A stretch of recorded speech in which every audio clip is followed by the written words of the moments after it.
Hello everyone, this is doctor Jeevesh Yadav. तो CRAV 2026 के exam के लिए हम लोग यहाँ पे तैयारी करते हुए मोस्ट इम्पॉर्टेंट जो 70 टॉपिक हैं वो यहाँ पे अपन कवर कर रहे थे। और इसी सीरीज़ को कंटिन्यू करते हुए आज की क्लास में हम लोग बात करेंगे टॉपिक नंबर 3 के विषय में। स्टार्ट करते हैं। तो इसके अंतर्गत आपके जो क्षार कर्म है और अग्नि कर्म है, ये बहुत इंपॉर्टेंट टॉपिक है। इनसे क्वेश्चन आपके आते हैं, तो इनको अपन कवर करते हैं। क्या क्या चीज़ें आपको पढ़ना है, ध्यान रखना है। तो सबसे पहले हम लोग बात करते हैं क्षार कर्म के विषय में। तो क्षार की श्रेष्ठता से रिलेटेड ये सुश्रुत का श्लोक आपको याद रखना है कि शस्त्र अनुशस्त्रेभ्य डैश प्रधानम, तो क्षार प्रधानम। ठीक है, याद रखना। शस्त्र अनुशस्त्र में किसे प्रधान बोला गया? क्षार को प्रधान बोला गया है। ठीक है। फिर इसके बाद अष्टांग हृदय के अनुसार बात करें तो अष्टांग हृदय के अनुसार क्या बोला गया है? तो अष्टांग हृदय के अनुसार शस्त्र अनुशस्त्राणाम सर्व शस्त्र अनुशस्त्राणाम क्षार श्रेष्ठ बहुनियत। ठीक है, तो ये आपको ध्यान में रखना है, ये अष्टांग हृदय के अनुसार। इसके अलावा यहाँ पे आपका बताया गया है कि श्रेष्ठ क्यों है, तो इसका बताया गया कि छेदन भेदन लेखन आदि तीनों शैल कर्म को करने के कारण त्रिदोषज्ञ होते हैं। इसके अलावा विशिष्ट क्रियाओं में उपयोग होने के कारण यह प्रधान होता है। तो ये तीन कारण है, छेदन भेदन तथा लेखन आदि तीनों कर्म जो शैल्य कर्म है उसको करने के कारण त्रिदोषज्ञ होता है, और विशिष्ट क्रियाओं में उपयोग होने के कारण जो क्षार है उसे प्रधान बोला गया है। क्षार की निरुक्ति के विषय में बात करते हैं। तो क्षार की निरुक्ति में बताया गया तत्र क्षरणाद क्षरणाद व क्षारम, यानी कि सबसे पहले जो क्षरणाद है उसका मतलब क्या है? तो दुष्ट मांस आदि का क्षरण करने के कारण, यानी कि उनको क्या है, काट करके अलग करने के कारण। ठीक है। फिर उसके बाद में क्षणाद, क्षणाद मतलब त्वचा मांस आदि का क्षरक होता है, यानी कि हिंसा करने के कारण। ठीक है, इसे क्षार कहते हैं। तो ये निरुक्ति बताया गया तत्र क्षरणाद क्षरणाद क्षार। ठीक है, तो ये आपको याद रखना है कि दूषित जो दुष्ट मांस है, ठीक है, उसको क्षरण यानी कि काटने के कारण, और त्वचा मांस आदि का क्षरक यानी कि हिंसन करने के कारण यह जो है प्रधान है। फिर छित्वा छित्वा अशयात क्षारः क्षारत्व क्षरत्यदधा। ठीक है, तो ये यहाँ पे आपके इसकी निरुक्ति में बताया गया है, किसके अनुसार? चरक चिकित्सा के अनुसार। फिर क्षार के गुण के विषय में बात करते हैं। तो क्षार का यहाँ पे गुण बताया गया है, नाना औषधि समवायत त्रिदोषज्ञ शुक्लत्व सौम्यम। ठीक है, तो ये क्या होता है आपका? शुक्ल होता है, ठीक है, सौम्य होता है तथा त्रिदोषज्ञ होता है। और वीर्य कैसा होता है इसका? उष्ण होता है। और गुण कैसा होता है? तीक्ष्ण होता है। तो ये आपका क्या है? क्षार के गुण बताया गया है। तो ये आपको याद रखना है कि त्रिदोषज्ञ होता है, शुक्ल होता है, सौम्य होता है, उष्ण होता है वीर्य, और गुण जो है वो तीक्ष्ण होता है। ये क्षार के गुण बताए गए। फिर क्षार में रस के विषय में बात करते हैं। तो क्षार का जो रस होता है वो क्या है? कटु रस प्रधान होता है। तो क्षार जो है वो कटु रस प्रधान होता है। लवण रस अप्रधान होता है तथा अम्ल रस रहित होते हैं। ठीक है, ये चरक सुश्रुत तथा वांगभट का मत है। तो ये आपको याद रखना है, कटु रस प्रधान, लवण रस अप्रधान तथा अम्ल रस रहित होता है। ये चरक सुश्रुत तथा वांगभट का मत है। लवण रस प्रधान व कटु रस अप्रधान, यह डलहन ने बोले हैं। तो लवण रस प्रधान व कटु रस अप्रधान किसने बोले हैं? तो डलहन ने बोले हैं। तो ये आपको मत को याद रखना है। फिर कार्य के विषय में बात करें तो क्षार जो है वो आपका क्या क्या काम करते हैं? तो पाचन, विलयन, शोधन, रोपण, शोषण, स्तंभन व लेखन का काम करते हैं। तो क्या क्या कार्य करते हैं? पाचन, विलयन, शोधन, रोपण, शोषण, स्तंभन व लेखन का कार्य करते हैं। इसके अलावा आम, कफ, मेद, कुष्ठ, विष और पुंसत्व नाशक होते हैं। तो आम, कफ, मेद, कुष्ठ, विष और पुंसत्व नाशक बताए गए हैं। तो ये इसका कार्य है, ये आपको याद रखना है। क्षार के भेद के विषय में बात करें तो दो भेद बताए गए हैं, प्रतिसारणी और पानीय क्षार। प्रतिसारणीय जो क्षार होता है उसका स्थानिक प्रयोग किया जाता है, जबकि पानीय जो क्षार होता है उसका सर्वदैहिक प्रयोग करते हैं। तो ये आपको याद रखना है। क्षार के दो भेद हैं, प्रतिसारणी और पानीय। प्रतिसारणी का प्रयोग स्थानिक प्रयोग करेंगे और पानीय का सर्वदैहिक प्रयोग किया जाता है। प्रतिसारणी जो क्षार होता है वो मृदु, तीक्ष्ण तथा मध्यम भेद से 8 प्रकार का होता है। ये यहाँ पे आपका याद रखना है। पर्याय के विषय में बात करें तो मृदु क्षार, ठीक है, या इसे क्या बोले जाते हैं? सव्यूहिम बोले जाते हैं। ये आपको याद रखना है। फिर तीक्ष्ण क्षार जो है वो पक्व क्षार होता है। क्षार के प्रयोग के विषय में बात करें तो जो प्रतिसारणीय क्षार है उसका प्रयोग कौन से रोग में करते हैं? तो कृमि हो गया, अर्श हो गया तथा विषग्न जो रोग है उसमें किया जाता है। तो प्रतिसारणीय क्षार का प्रयोग कृमि, अर्श, विषग्न रोगों में करते हैं। साथ ही साथ कुष्ठ हो गया, किलास हो गया, मंडल हो गया, दद्रू, किटिंग, इसके अलावा चर्म, चर्मकील तिलकालक, न्यक्ष, व्यंग, अर्बुद, भगंदर, बाह्य विद्रधि में, तथा 7 प्रकार के जो आपके मुख रोग हैं इसमें 3 प्रकार की रोहिणी हो गया, सप्तजीव, अधिजीवा, सॉरी समजीवा, अधिजीवा, इसके अलावा आपका उपकुश, दंतवैदर्भ, इनमें जो है 7 प्रकार के जो मुख रोग है उसमें प्रतिसारणी क्षार का प्रयोग किया जाता है। तो याद रखना आपका कृमि, अर्श, विषग्न और कुष्ठ, किलास, मंडल, दद्रु, कीटिंग, चर्मकील, तिलकालक, नक्ष, व्यंग, अर्बुद, भगंदर, बाह्य विद्रधि, 7 प्रकार के मुख रोग में प्रतिसारणी जो क्षार है उसका प्रयोग करते हैं। फिर पानीय जो क्षार है उसका प्रयोग क्या है, कृमि, अर्श व विष में किया जाता है। तो कृमि, अर्श व विष में करते हैं। साथ ही साथ उदर रोग, अजीर्ण, अरुचि, अनाह व अग्निमान, अग्निसंग साग हो गया, ठीक है, अग्निसाध है, सुधार लेने इसको। इसके अलावा गुल्म, गर्विश, अस्मरी, शर्करा, अभ्यंतर विद्रधि में पानीय क्षार का प्रयोग किया जाता है। तो पानीय क्षार का कहाँ पे प्रयोग करते हैं, कृमि, अर्श, विष, इसके अलावा उदर रोग, अजीर्ण, अरुचि, अनाह, अग्निसात, गुल्म, इसके अलावा गर्विश, अस्मरी, शर्करा, अभ्यंतर विद्रधि में पानीय क्षार का प्रयोग किया जाता है। फिर बात करते हैं क्षार निर्माण के विषय में। तो क्षार निर्माण में क्षार का जो संग्रह है वो कौन से ऋतु में करना चाहिए, तो शरद ऋतु में करना चाहिए। तो क्षार निर्माण के लिए क्षार का संग्रह कौन से ऋतु में करना है, शरद ऋतु में करना है। वृक्ष जो है वो मध्यम आयु का कैसा होना चाहिए, मुष्क वृक्ष होना चाहिए, ठीक है। तो ये आपको याद रखना है, मध्यम आयु का अपने को वृक्ष जो है वो, उससे अपने को जो है क्षार का संग्रह करना है। बात करें क्षार बनाने के लिए आपका जो जल है और क्षार का अनुपात जो है वो कितना होना चाहिए, तो 1:6, यानी कि 1 भाग अपन क्षार ले रहे हैं तो 6 भाग अपने को जल लेना है। इसके अलावा अग्नि प्रज्वलन में बताया गया है कि तिल नाल से, यानी कि तिल नालक दीपन शक्ति रहित शयोत भवती डलहन, ठीक है, यानी कि यहाँ पे तिल नाल से जो है अग्नि प्रज्वलन करने के विषय में बताया गया है, ये आपको याद रखना है। मध्यम क्षार निर्माणार्थ किसका प्रयोग करना है, तो कट शर्करा, भस्म शर्करा, जल सुक्ति, शंखनाभि आदि द्रव्य का प्रतिवाप बनाते हैं, ठीक है। तो मध्यम क्षार निर्माण के लिए कट शर्करा, भस्म शर्करा, जल सुक्ति, शंखनाभि आदि द्रव्य का प्रतिवाप्य बनाते हैं। तीक्ष्ण क्षार निर्माण के लिए दंती, द्रवंती, चित्रक, ठीक है, तालपत्री, हिंगू, वचा, अतिविषा तथा लांगली का प्रतिवाप बनाते हैं।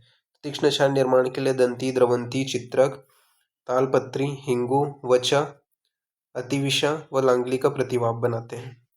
इसके अलावा मृदु क्षार के लिए 8 पल से कम प्रतिवाप बनाते हैं। तो मृदु क्षार के लिए 8 पल से कम का प्रतिवाप बनाते हैं और मध्यम क्षार के लिए 8 पल का प्रतिवाप बनाते हैं। तो मृदु क्षार के लिए 8 पल से कम का प्रतिवाप बनाते हैं व मध्यम क्षार के लिए 8 पल का प्रतिवाप बनाते हैं। तीक्ष्ण क्षार के लिए सुक्ति प्रमाण में प्रतिवाप बनाते हैं। तो तीक्ष्ण क्षार के लिए सुक्ति प्रमाण में प्रतिवाप बनाते हैं। तो ये आपको याद रखना है। निर्माण के 7 दिन बाद क्षार का उपयोग में लाया जाता है। तो निर्माण के 7 दिन बाद में जो है क्षार को क्या है, उपयोग में लाया जाता है, ये आपको ध्यान में रखना है। फिर क्षार के गुण के विषय में बात करें तो सुश्रुत ने 8 बताए हैं, चरक वांग भट्ट ने 10 बताए हैं। तो क्षार के जो गुण हैं वो सुश्रुत ने कितने बताए हैं, 8 बताए हैं, चरक वांग भट्ट ने 10 बताए हैं। कौन से हैं आपके, न बहुत ज़्यादा तीक्ष्ण होना चाहिए, न अत्यधिक मृदु होना चाहिए, शुक्ल वर्ण का, संलक्षण, पिच्छिल, अविशंदी, इसके अलावा आपका सौम्य, शीघ्रकारी तथा शिखरी व सुख निर्वाप्य, ये वांग भट्ट ने बताया है, ठीक है। तो ये आपके 8 जो है शीघ्रकारी तक, ठीक है, ये आपके किसने बताए हैं, तो सुश्रुत ने बताया है। जबकि आपके शिखरी व सुख निर्वाप्य ये 2 ऐड किसने किए हैं, वांग भट्ट ने किए हैं। तो ये आपको याद रखने हैं, न अति तीक्ष्ण, न अति मृदु, शुक्ल संलक्षण, पिच्छिल, अविशंदी, सौम्य, शीघ्रकारी, शिखरी, सुख निर्वाप्य, ये जो है आपके टोटल 10 जो गुण हैं वो आपके बताए हैं वांग भट्ट ने क्षार के। तो ये आपको ध्यान में रखना है। फिर क्षार के दोष के विषय में बात करें तो 8 दोष बताए गए हैं।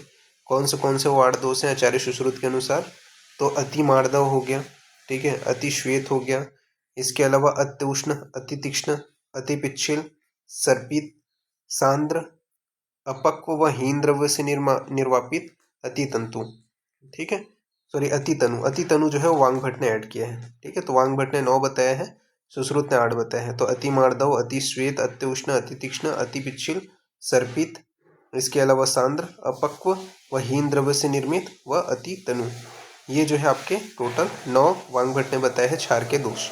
क्षार दग्ध के लक्षण के विषय में बात करते हैं तो दग्ध स्थान का कृष्णता व दग्ध लक्षण आपको देखने को मिलेगा। तो कृष्णता दग्ध लक्षणम, ये क्या है, क्षार दग्ध का लक्षण है। सम्यक दग्ध का, क्षार दग्ध का क्या लक्षण है, तो पक्व जम्बू सम वर्ण का होता है।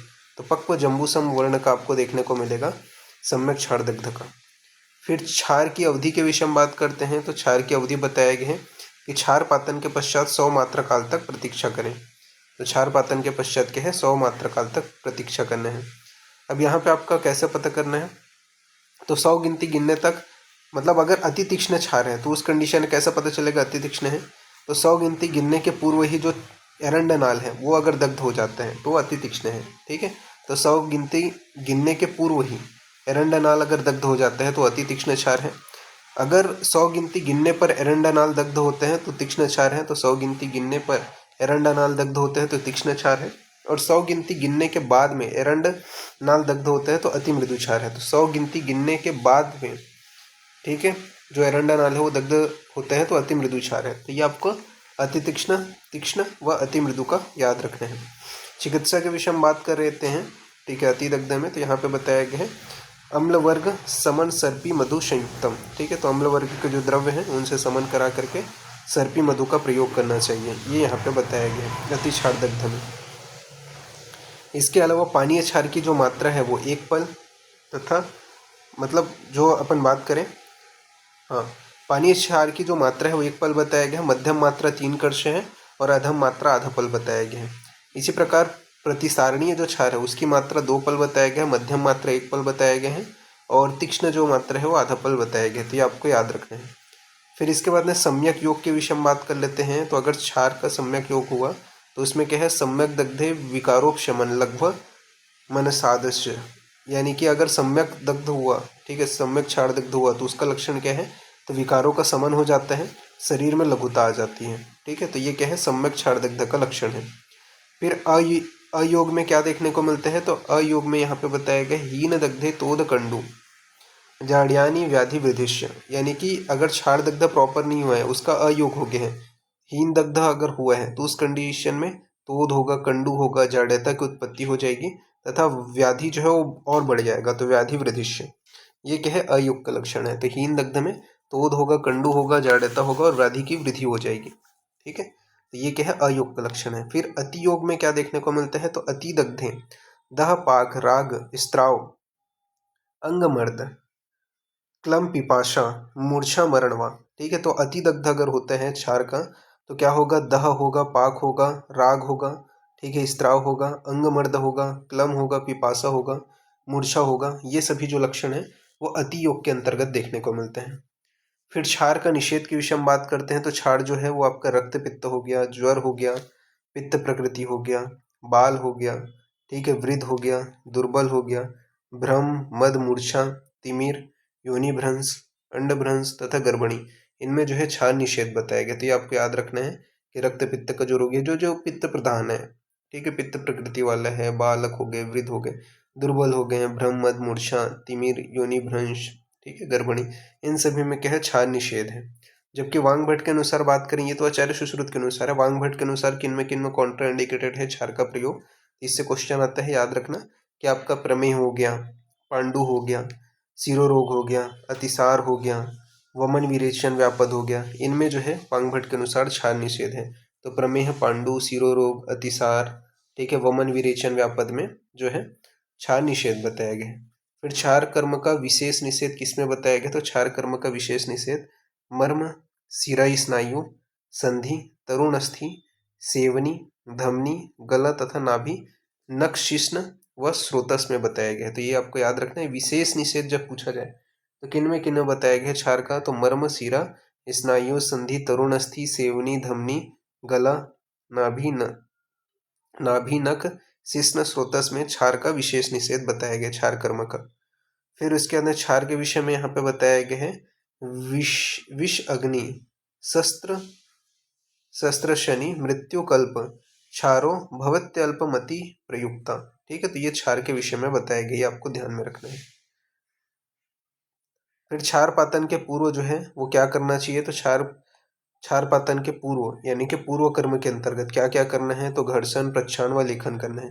तो क्षार पातन से पूर्व कर्म के अंतर्गत घर्षण, प्रच्छान व लेखन करना है। अष्टांग संग्रह ने क्षार के 2 भेद बताए हैं, बाह्य क्षार और अंतः क्षार। ठीक है, तो अष्टांग संग्रह ने क्षार के दो भेद बताए हैं, बाह्य क्षार व अंतः क्षार। फिर भगंदर में क्षार सूत्र का सर्वप्रथम वर्णन चरक ने किया है। तो भगंदर में क्षार सूत्र का सर्वप्रथम जो वर्णन है वो किसने किया है? चरक ने किया है। तो ये आपको ध्यान में रखना है। फिर चक्रपाणी के अनुसार क्षार रस ना होकर द्रव्य है। ठीक है, तो चक्रपाणी के अनुसार क्षार जो है वो रस ना होकर के द्रव्य है। रसर्णव ने विशेष गुण बताया है। ठीक है, इसे मलनाशक कहा है। तो रसर्णव ने इसका विशेष गुण क्या बताया है? मलनाशक कहा है। सर्वे मलाहर क्षारा। ठीक है, ये रसर्णव ने बोले हैं, तो ये विशेष रूप से ध्यान में रखना है।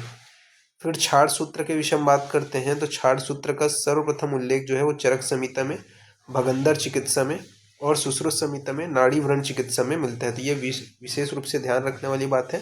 पूछा जाता है कि क्षार सूत्र का सर्वप्रथम उल्लेख कहाँ पे देखने को मिलता है? तो चरक संहिता में भगंदर चिकित्सा के अंतर्गत और सुश्रुत चिकित्सा में नाड़ी व्रण चिकित्सा के अंतर्गत जो है आपका क्षार सूत्र का वर्णन देखने को मिलता है। क्षार सूत्र निर्माण विधि सर्वप्रथम वर्णन जो है वो चक्रदत्त में मिलता है। तो क्षार सूत्र निर्माण विधि का सर्वप्रथम वर्णन क्या है? चक्रदत्त में मिलता है। करपास के 40 मीटर पतले धागे में 8 अंगुल ऐंठन कर क्षार सूत्र बनाते हैं। ठीक है, तो करपास सूत्र निर्माण विधि में सर्वप्रथम वर्णन जो है वो चक्रदत्त में मिलता है। और यहाँ पे करपास के 40 मीटर पतले धागे में 8 गुना ऐंठन कर क्षार सूत्र बनता है। क्षार सूत्र में हरिद्रा चूर्ण, ठीक है, और स्नेही क्षीर की साथ साथ भावना देते हैं। तो क्षार सूत्र में हरिद्रा चूर्ण और स्नेही क्षीर की साथ साथ भावना देते हैं। ठीक है, भावित रंजित चूर्ण स्नेही क्षीरे पुनः पुनः। ठीक है, तो भावितम रजनी चूर्ण स्नेही क्षीरे पुनः पुनः। तो ये विशेष रूप से श्लोक याद रखने हैं। ठीक है, जो आपका बताया गया है। फिर लंबाई के विषय में बात करें तो 30 अंगुल है। ठीक है, 24 इंच इसकी लंबाई बताया गया। 30 अंगुल यानी कि 24 इंच की लंबाई है। प्रयोग के विषय में बात करें तो चरक ने भगंदर में, सुश्रुत ने नाड़ी व्रण में तथा चक्रपाणी में अर्श में इसका प्रयोग बताया है। तो चरक ने भगंदर में, सुश्रुत ने नाड़ी व्रण में व चक्रपाणी में अर्श में इसका प्रयोग बताया है। तो ये आपको ध्यान में रखना है। फिर नेक्स्ट अपन आते हैं अग्निकर्म के विषय में। तो अग्निकर्म के विषय में क्या बताया गया है? क्षाराद अग्नि गरियान। ठीक है, तो क्षाराद अग्नि गरियान यानी कि क्षार से अग्निकर्म श्रेष्ठ होता है। तो क्षार कर्म से क्या है? अग्निकर्म श्रेष्ठ होता है। भेषज क्षार शस्त्र से असाध्य रोग भी अग्नि से साध्य होते हैं। एक मिनट।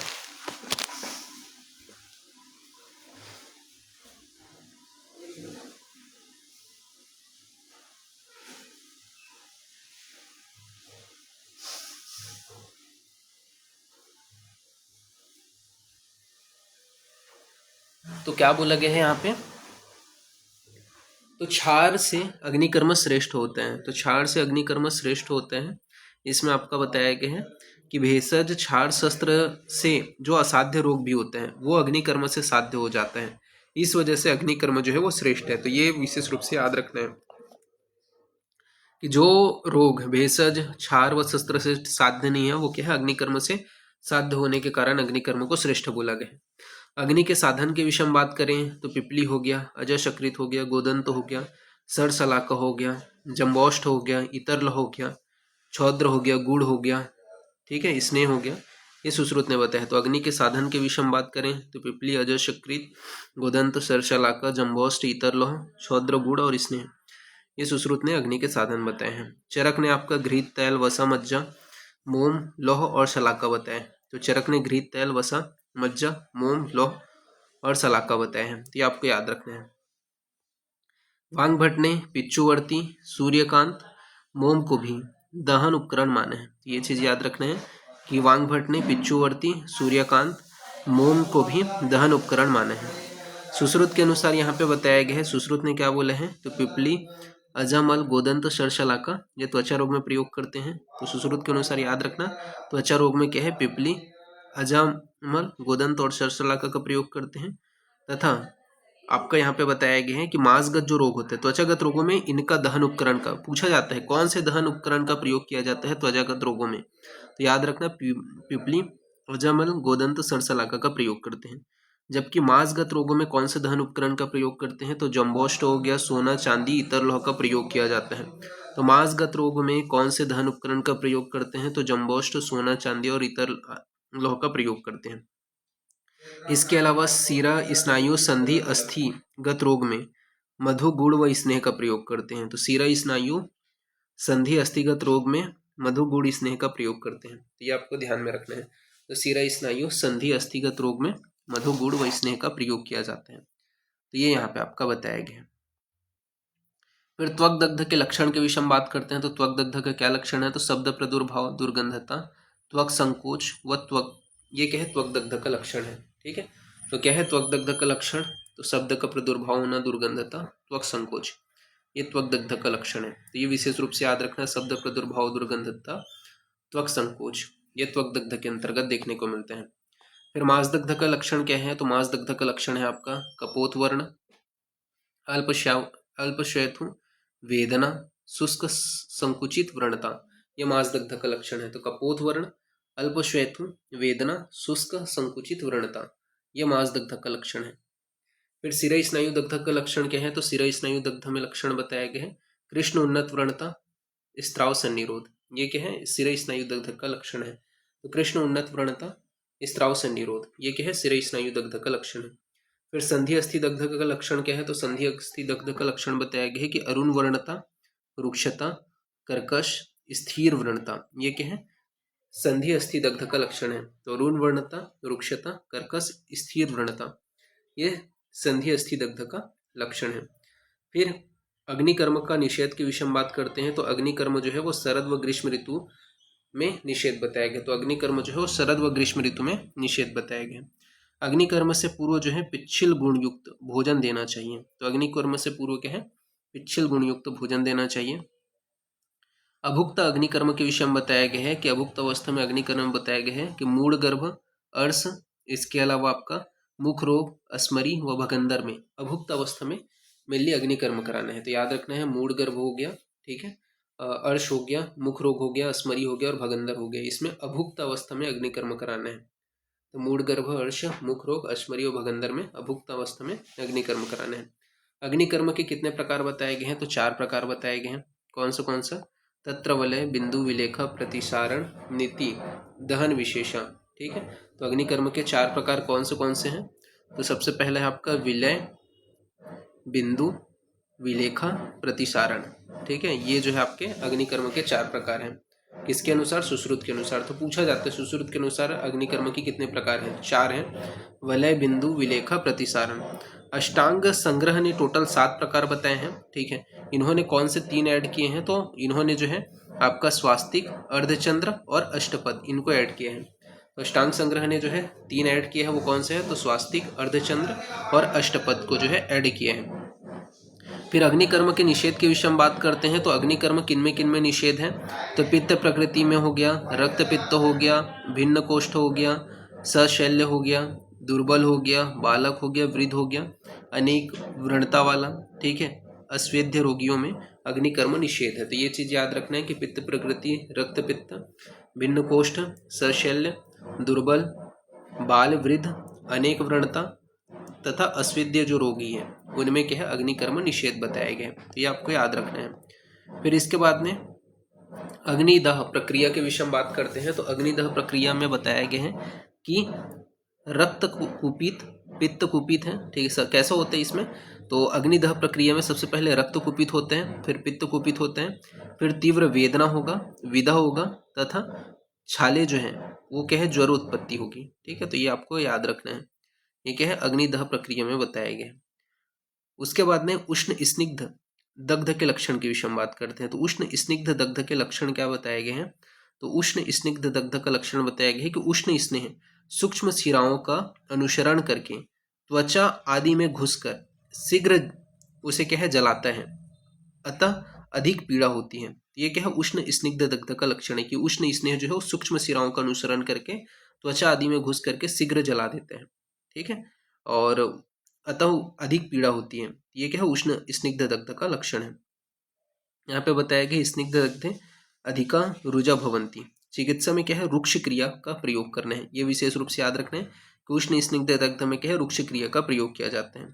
फिर सुश्रुत अनुसार मोस्ट इंपॉर्टेंट है अग्निदग्ध के 4 प्रकार। इनसे क्वेश्चन आपका आता ही आता है। ठीक है, तो सुश्रुत अनुसार अग्निदग्ध के 4 प्रकार है, प्लुष्ट दग्ध, दूर दग्ध, सम्यक दग्ध और अतिदग्ध। तो इनके लक्षण व चिकित्सा इनको विशेष रूप से याद रखते हैं। अब एक एक करके इनको पढ़ेंगे अपन। तो सबसे पहले अपन बात करते हैं प्लुष्ट दग्ध के विषय में। तो प्लुष्ट दग्ध का लक्षण क्या है? तो त्वचा का जो रस है वो विकृत हो जाता है, ठीक है। तो त्वचा का रस विकृत हो जाना, व्यववर्णता आ जाना, यानी कि झुलस जाना, ठीक है। तो ये क्या है? प्लुष्ट दग्ध का लक्षण है। त्वक व्यववर्णता ये किसका लक्षण है? प्लुष्ट दग्ध का लक्षण है। तो त्वचा का व्यवर्ण हो जाना, झुलस जाना, ये किसका लक्षण है? प्लुष्ट दग्ध का लक्षण है। इसमें क्या चिकित्सा करते हैं? तो उष्ण चिकित्सा करते हैं, ठीक है। साथ ही साथ शीतल पदार्थों का निषेध बताया गया है।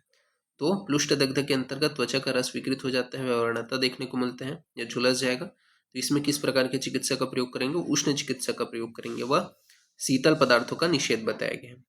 फिर आता है आपका दूरदग्ध। तो दूरदग्ध का लक्षण क्या है? तो स्फोट, तीव्र चोष, दह, राक पाक, वेदना तथा वेदना चीर शांति, ये क्या है? दूरदग्ध का लक्षण है। तो क्या है? स्फोट का होना, तीव्र चोष, दह, राक पाक, वेदना चिर शांति, ये क्या है? दूरदग्ध का लक्षण है। इसमें चिकित्सा क्या करते हैं? तो शीतल उष्ण उपचार तथा दोनों शीतल घृत आलेप व शेक का प्रयोग करते हैं, ठीक है। तो शीतल व उष्ण उपचार दोनों का प्रयोग करेंगे, शीतल घृत व आलेप व शेक का प्रयोग करेंगे। तो ये चिकित्सा बताया गया है दूरदग्ध का, ठीक है। तो ये आपको ध्यान में रखना है। फिर इसके बाद नेक्स्ट आपका होता है सम्यक दग्ध। तो सम्यक दग्ध में क्या बताया गया है? तो इसका क्या लक्षण है सम्यक दग्ध का? तो अवगाढ़, इसके अलावा ताल फलवर्ण, सुसंस्थित व पूर्वोक्त लक्षण युक्त होते हैं। तो ये आपको याद रखना है, अवगाढ़ होगा, ताल फल वर्ण का होगा, सुव्यवस्थित होगा, ठीक है। ये उपयुक्त लक्षणों वाला, पूर्वोक्त लक्षणों वाला होगा। और इसमें जो चिकित्सा है वो पित्तज विदधि के समान चिकित्सा करना चाहिए। तो ये विशेष रूप से याद रखना है। फिर नेक्स्ट आपका आता है अतिदग्ध। तो अतिदग्ध का क्या लक्षण है? तो अतिदग्ध हो गया वहां पे, तो अतिदग्ध हो गया है, तो इसमें क्या होगा? तो मांस अवलंबन होगा। तो मांस अवलंबन होगा, गात्र विश्लेष, सिरा स्नायु संधि, अस्थि का अधिक नष्ट होना, ठीक है। तो मांस का अवलंबन होना, गात्र का विश्लेष होना, ठीक है, सिरा स्नायु संधि अस्थि का अधिक नष्ट होना, ज्वर, दह, पिपासा, मूर्छा आदि उपद्रव का होना, ठीक है। व्रण का चिरेण रोहती ऋणस्य विवरणे भवती, ठीक है। तो जो व्रण है उसका रोहण जो है वो देर से होना, ठीक है, और ऋणस्य विवरणे भवती, ये जो है आपका क्या है? अतिदग्ध का लक्षण है। तो ये विशेष रूप से ध्यान रखना है। अतिदग्ध का मांस अवलंबन, गात्र विश्लेष, सिरा स्नायु अस्थि संधि का अधिक नष्ट होना, ज्वर, दह, पिपासा, मूर्छा आदि उपद्रव का होना, व्रण व्रण क्षीरेण रोहती ऋणस्य विवरणे भवती, ये क्या है? अतिदग्ध का लक्षण है। इसमें क्या चिकित्सा करना है? तो विशीर्ण मांस को निकालकर शीतल उपचार करके पित्तज विसर्प सम चिकित्सा करना है। तो विशीर्ण मांस को निकालकर शीतल उपचार करके पित्तज विसर्प के समान चिकित्सा करना है, तथा व्रण को गुड़ुची पत्र से ढकने से शीघ्र भरता है, ठीक है। तो व्रण को गुड़ुची पत्र से ढकने से वो क्या है? शीघ्र उसका हील हो जाता है। तो ये यहाँ पे बताया गया है। फिर वांग भट्ट अनुसार अग्निदग्ध के 4 प्रकार बताए गए हैं। वांग भट्ट अनुसार अग्निदग्ध के कितने प्रकार हैं? 4 प्रकार हैं। कौन से वो 4 प्रकार हैं? तुच्छ हो गया, दूरदग्ध हो गया, सम्यक हो गया, व अतिदग्ध हो गया। तो तुच्छ, दूरदग्ध, सम्यक दग्ध व अतिदग्ध। तुच्छ के लक्षण क्या बताए गए हैं? तो तुच्छ का लक्षण बताया गया है, त्वचा विवर्ण, अतिशय दह, न च स्फोट, समुद्रवा, ठीक है। तो त्वचा का विवर्ण हो जाना, बहुत ज्यादा दह की उत्पत्ति होना, स्फोट की उत्पत्ति होना, ये तुच्छ दग्ध का लक्षण है। ये लक्षण है, सुधार लेना, ये लक्षण, ठीक है। चिकित्सा में क्या करना है? तो इसमें अपने को क्या बताया गया है कि अग्नि से सेक करें व उष्ण चिकित्सा प्रयोग करना है तुच्छ दग्ध में, ये विशेष रूप से ध्यान में रखना। फिर नेक्स्ट है आपका दूरदग्ध। तो दूरदग्ध का लक्षण क्या है? तो स्फोट होता है, वहां पे दह होगा, तीव्र ओष की उत्पत्ति होगी, व अति दह होगा, ठीक है। तो ये किसका लक्षण है? आपका दूरदग्ध का लक्षण है। तो दूरदग्ध का लक्षण स्फोट, दह, तीव्र ओष, ठीक है, अतिदह का होना, ये क्या है? आपका दूरदग्ध का लक्षण। चिकित्सा में क्या है? बारी बारी से, ठीक है, बारी बारी से अपने को क्या करना है? शीतल व उष्ण उपचार का प्रयोग करना है। तो बारी बारी से शीतल व उष्ण उपचार का प्रयोग करना है। सम्यक जो दग्ध है उसका लक्षण क्या बताया गया? तो सम्यक दग्ध में रक्त स्त्राव नहीं होगा, ठीक है। इसके अलावा पक्व जो ताल है उसके समान होगा। तो पक्व ताल ओताभम सुरो नति वेदना, ठीक है। तो ये क्या है? पक्व ताल के समान होगा और वेदना नहीं होगी ज्यादा, ठीक है। ये सम्यक दग्ध का लक्षण है। चिकित्सा में क्या है? पित्तज विदधि के समान चिकित्सा करना है। अतिदग्ध में हमने देखा कि मांस अवलंबन होता है, संकोच होता है, दह होता है। इसके अलावा इसमें धूपन, वेदना, सिराओं का अति नष्ट होना, ठीक है। आपके उपद्रव के स्वरूप आपका ज्वर, गंभीर व्रण, पिपासा, मूर्छा आदि और मृत्यु, ये क्या है अतिदग्ध का लक्षण है। इसमें क्या है पित्तज विसर्प के समान चिकित्सा करना है, ये अतिदग्ध में बताया गया है, तो ये आपको ध्यान में रखना है।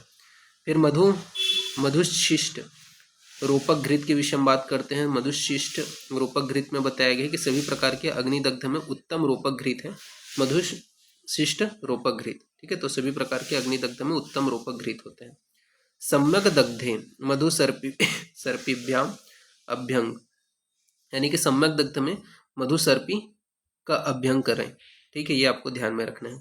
फिर सम्यक अग्निदग्ध में जो वर्ण है वो कैसा होता है, तो पक्व ताल फल के समान होता है या कपोत वर्ण का होता है, ठीक है। तो ये याद रखना है, सम्यक अग्निदग्ध में वर्ण कैसा होता है, तो पक्व ताल फल सम या कपोत वर्ण का होता है। तो पक्व ताल कपोताभम सुरोह न अति वेदना, ये वांगभट्ट ने बताया है। इसके अलावा उष्ण वात आताप दग्ध में, ठीक है, सन स्ट्रोक में शीतल उपचार का प्रयोग करने के विषय में बताया गया। तो उष्ण वात आताप दग्ध में शीतल उपचार, ठीक है, इसका प्रयोग करने के विषय में बताया गया। फिर शीत वर्षा अनिल दग्ध में, यानी कि कोल्ड स्ट्रोक में उष्ण स्निग्ध उपचार का प्रयोग करना है, ठीक है। तो शीत वर्षा नील दग्ध में कोल्ड स्ट्रोक में उष्ण स्निग्ध उपचार का प्रयोग करना है। इसके अलावा इंद्र अग्नि दग्ध में, यानी कि आकाश की बिजली गिरने की वजह से जो दग्ध हुए हैं, ठीक है, उसमें क्या है स्नेह अभ्यंग परिषेक व प्रदेह से चिकित्सा करना चाहिए। तो ये यहाँ पे बताया गया, ये आपको ध्यान में रखना है। फिर धूमोपहात के विषय में बात कर लेते हैं। तो धूमोपहात को क्या है, जो आपका एस्फिक्सिएशन है उसे कहा जाता है, ठीक है, यानी कि श्वास लेने में जो दिक्कतें आती है उसे धूमोपहात कहते हैं। इसका लक्षण क्या है, तो श्वास कृच्छता आएगी, ठीक है, छींक आएगा, आद्यमान, कास, चक्षु में परिदाह होना, प्यास होना, दह होना, ज्वर होना, दुर्बलता, मूर्छा, ये सभी क्या है धूमोपहात का लक्षण है। श्वास में धूम्र के समान गंध का आना, गंध ज्ञान का ना होना, रस ज्ञान का ना होना, ठीक है। और क्या है, श्वास जो है उसकी शक्ति नष्ट हो जाती है, ये धूमोपहात का लक्षण है। चिकित्सा में मधुर अम्ल रस से वमन कराते हैं व कवल का प्रयोग करते हैं। तो मधुर अम्ल रस से वमन कराएंगे व कवल का प्रयोग करेंगे, ये धूमोपहात में बताया गया। साथ ही साथ युक्तिपूर्वक शिरोविरेचन कराना है व शीतल लघु स्निग्धार का प्रयोग करना है। तो युक्तिपूर्वक शिरोविरेचन कराना है व शीतल लघु स्निग्धार का प्रयोग करना है। तो ये यहाँ पे आपका बताया गया। तो ये विशेष रूप से ध्यान रखना है। इस प्रकार से ये जो टॉपिक है वो यहाँ पे फिनिश होता है, ठीक है।